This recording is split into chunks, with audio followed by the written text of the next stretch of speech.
I never thought I'd be writing this, but here I am at 2 a.m. staring at my bank statements and wondering how I let things get this far. It started small, as these things often do. A few years ago I moved across the country for work, and that's when the subtle changes in my family's behavior began.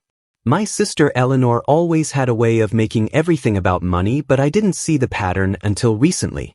It began with emergency requests. Her car needed repairs, her rent was late, or she had an unexpected bill. Being the younger brother who was doing well financially, I wanted to help. My mother Madison would call telling me how stressed Eleanor was, how she wasn't sleeping. "You're doing so well, Anthony. Your sister really needs you right now." The emergencies became more frequent. What started as occasional help turned into regular expectations. Eleanor would call every few weeks, always with a new crisis. If I hesitated, she'd remind me of how she used to watch me after school when we were kids, or how she helped me with my college applications. The guilt trips were subtle but effective. Then came the monthly family support system. Eleanor suggested it would be easier for everyone if I just sent a fixed amount each month instead of dealing with individual requests. "It's what family does," she said. "We take care of each other." Mom backed her up, saying it would keep us all connected since I lived so far away. I agreed to $800 monthly. Looking back, I can't believe I didn't see the red flags.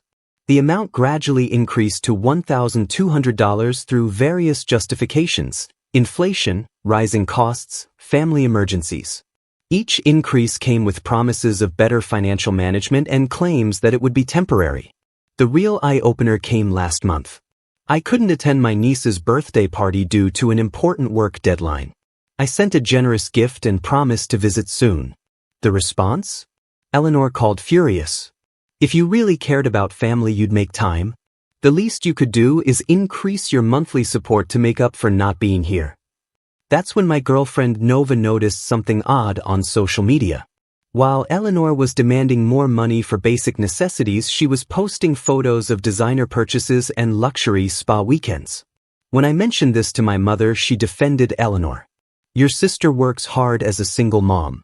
She deserves nice things too. Don't be selfish, Anthony." The monthly payments became directly tied to family contact. If I was late sending money, my calls went unanswered.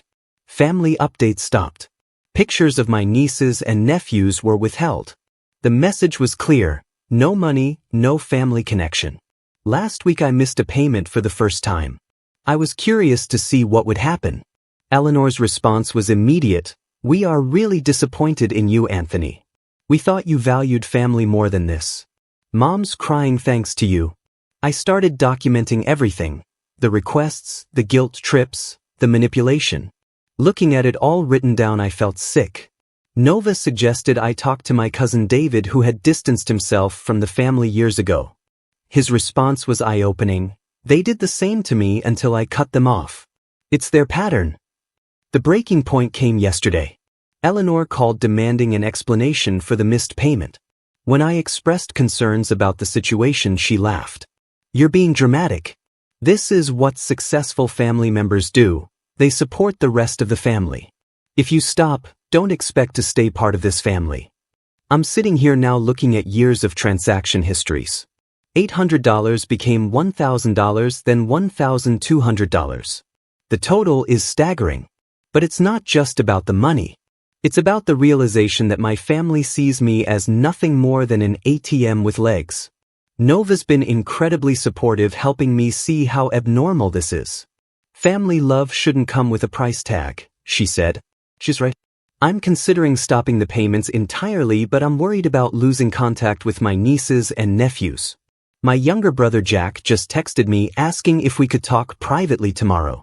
He's never asked for money, and we've maintained a decent relationship despite the distance. I have a feeling he might have some insights I need to hear. I know what I need to do, but actually doing it feels impossible. How do you tell your family that their love shouldn't be conditional on monthly payments? How did I let this go on for so long? We'll update after talking with Jack. Something tells me this is about to get much more complicated. Update 1. The conversation with Jack changed everything. We talked for 3 hours last night, and what he revealed made me realize I've been blind to a much bigger pattern. First, thank you all for the support on my last post. Reading your comments helped me feel less crazy about this whole situation. As many of you suggested, I decided to start by reducing the monthly payments instead of stopping them completely. I thought it would be a reasonable compromise. I was wrong. I called Eleanor last Friday to explain that I needed to reduce the payments to $500 monthly. Before I could even finish explaining, she cut me off with a laugh that made my skin crawl. "Oh, so you're trying to punish us now?" Real mature Anthony. I kept my voice steady, explaining my own financial goals and responsibilities. Her response: "Your goals? What about family? Mom and I have already budgeted your contribution.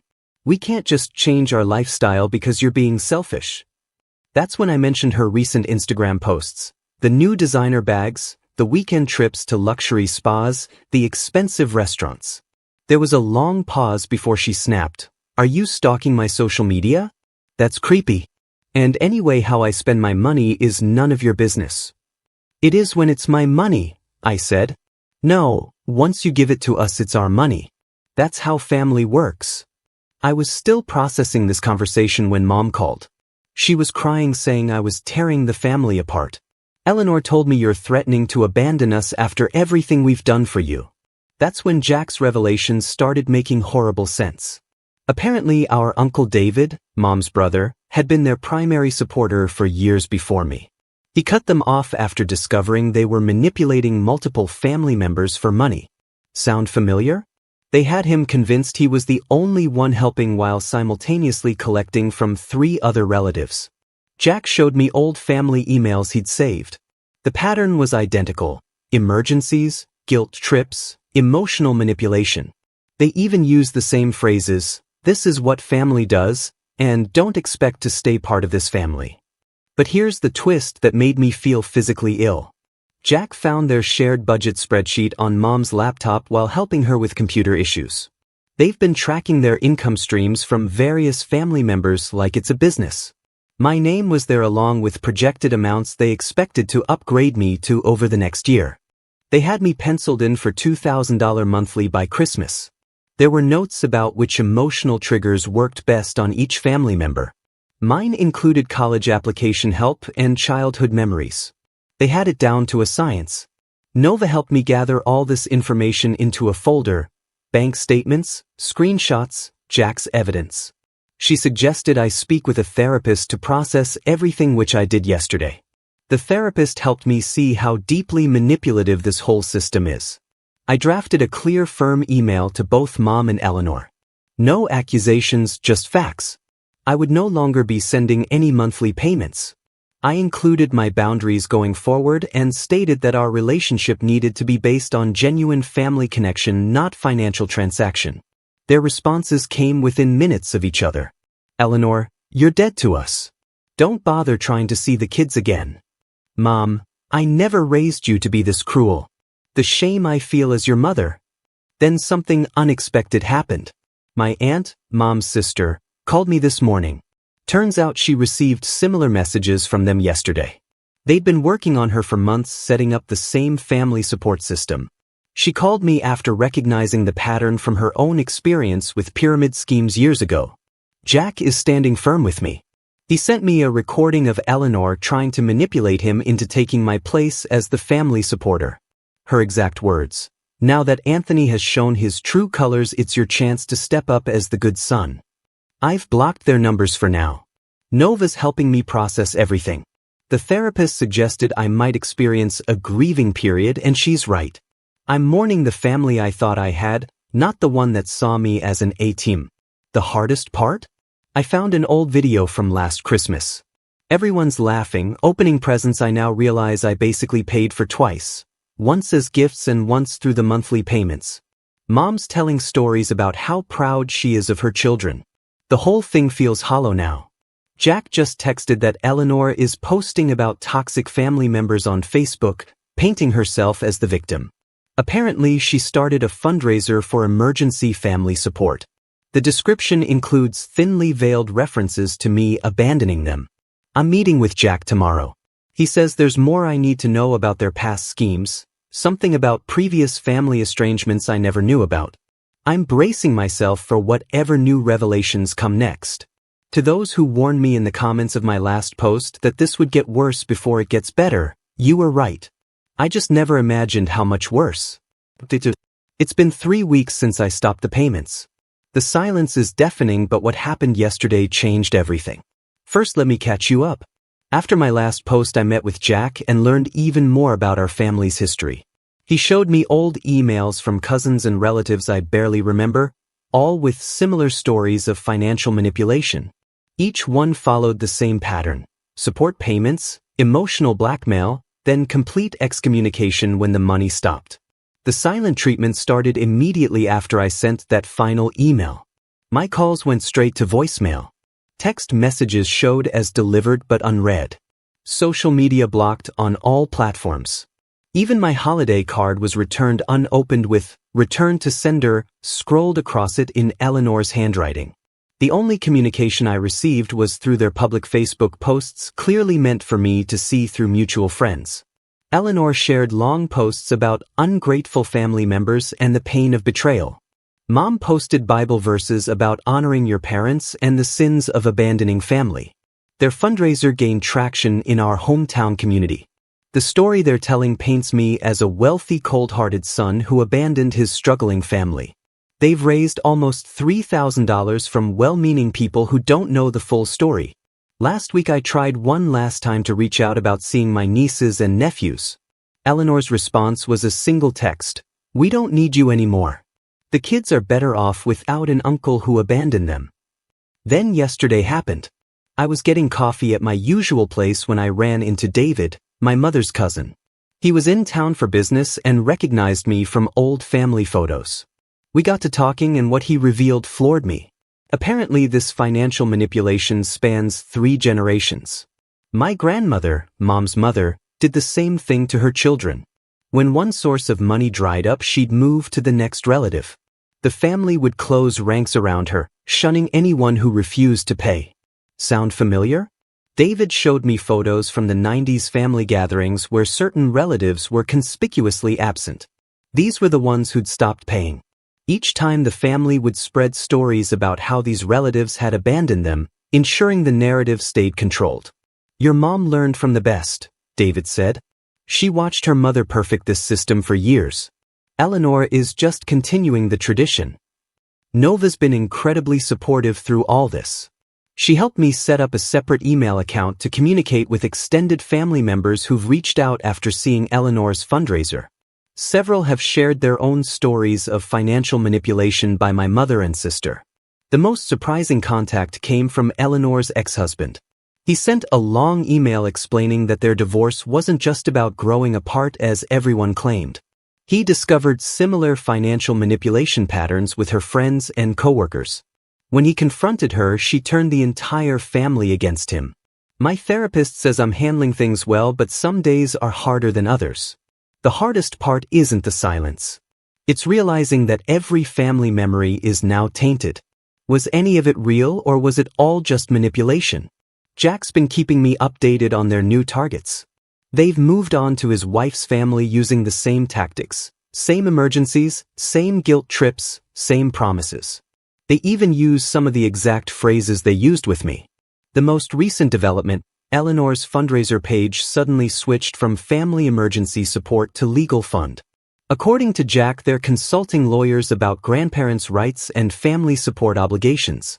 It's ridiculous, but it shows how far they'll go to maintain control. My aunt, the one who recognized the pyramid scheme pattern, invited me to her daughter's wedding next month. Eleanor and Mom will be there. It will be the first time we're in the same room since everything fell apart. The aunt suggested I bring Nova for support, saying it's time the whole family sees what real support looks like. This morning I found an old birthday card from Mom. Inside she'd written about how proud she was of the man I'd become, how I always put family first. Reading it now, knowing what I know, the words feel like a script designed to keep the money flowing. Jack called an hour ago. He's discovered something in old family records that he says will blow this whole thing wide open. We're meeting tomorrow. His tone was different this time, more urgent, almost nervous. Whatever he's found, it seems bigger than our current situation. I should feel angry, but mostly I feel tired.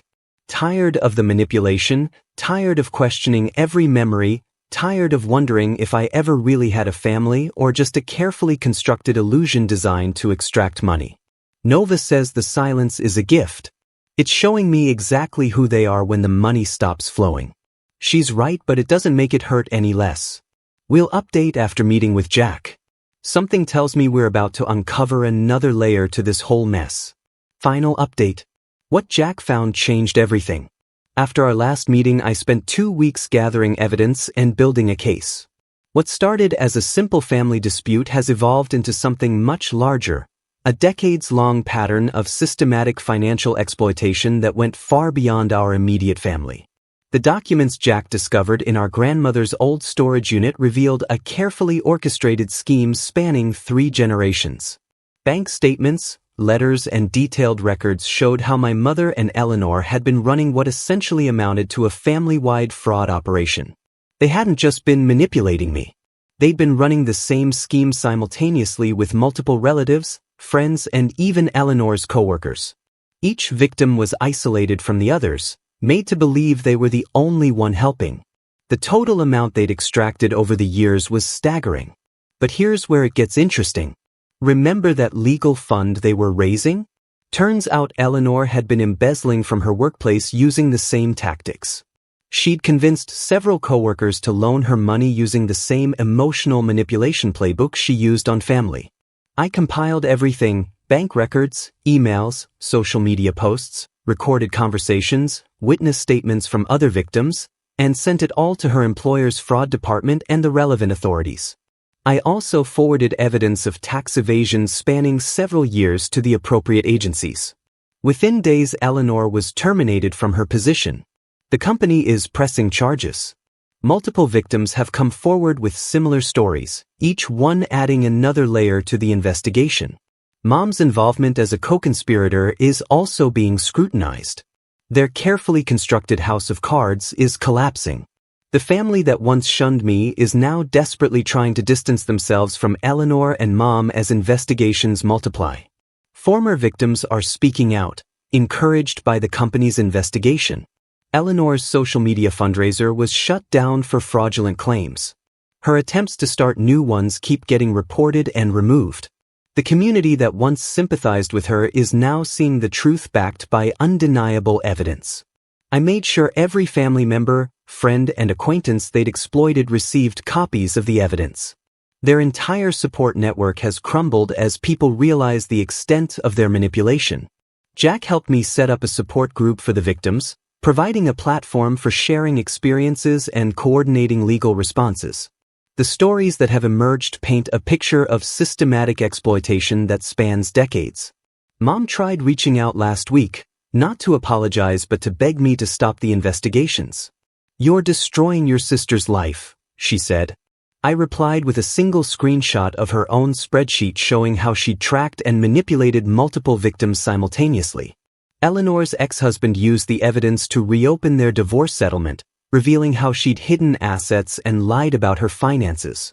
He's now seeking full custody of their children, supported by documentation of her fraudulent activities. Their reputation in our hometown is ruined. Former friends are coming forward with their own stories of financial manipulation. Local businesses have banned them after discovering their history of writing bad checks and running credit card scams. The final touch: I hired a forensic accountant to trace every penny they'd extracted from me and others over the years. The report has been shared with investigators, providing a clear paper trail of their systematic fraud. Nova and I are moving forward with our lives. We're engaged now, planning a wedding that will be entirely free of toxic family dynamics. Jack will be my best man. The relatives who stood by me through this will be there to celebrate. I received a letter from Eleanor yesterday, the first direct communication in months. She wrote that she's facing possible criminal charges and begged for help.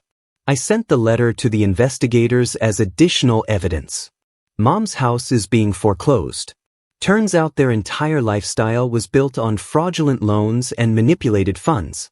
The luxury cars, designer clothes, and lavish vacations were all funded by their victims' money. The support group continues to grow as more victims come forward. We're working with legal advocates to ensure everyone affected has a voice and a path to justice. The stories shared in our meetings reveal the true depth of their manipulation. I won't say I feel good about how things turned out. That would be too simple, but I feel justified. They chose to build their lives on exploitation and lies. Now they're facing the consequences of those choices. Jack called this morning.